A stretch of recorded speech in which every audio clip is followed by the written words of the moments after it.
Raiders start divisional play on the road in Los Angeles. Welcome to week 9 of the Silver and Black Show. Today, Lincoln and I break down the matchup against the 2-5 Chargers. I sit down with one of the best fullbacks in the game, Alec Inglewood, and JT catches up with Coach Gruden to discuss the breakout rookie quarterback, Justin Herbert. All that and so much more on this edition of the Silver and Black Show. Let's do this.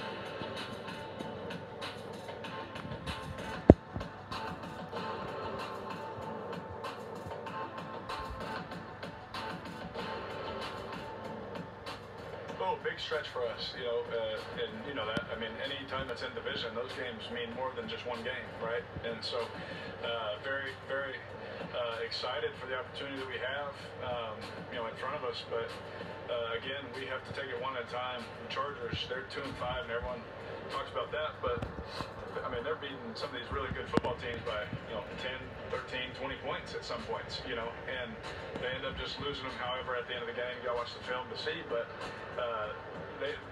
every game, especially in the division, I've been a part of this. I've been an 0-10 team, and when we beat the Chiefs, right? It doesn't matter. When you're in the division, at any moment, someone can beat somebody. So you got to make sure you have a great week and bring it on game day. Because if you don't, especially in the division, you know each other too well. You can't win games if you don't bring it during the week. What is up, Raider Nation? We are going to bring it right here on the show. I'm Aaron Coscarelli alongside my all-pro tackle, Lincoln Kennedy. Hi. Hey, you see, we're going to bring, huh? We are going to bring the heat. Let's bring this show, absolutely. Before we talk about next week against the Chargers, your takeaway against the Browns. I loved it. I loved what I call fat man weather, because you can run all day, you can sweat, you won't break a sweat because it's nice and cold back there. Those are the type of weather games that big guys like me just love to roll around in the mud. It was an attitude game because they ran the ball well, closed out, and beat a pretty good Cleveland team. That's a signature win right there.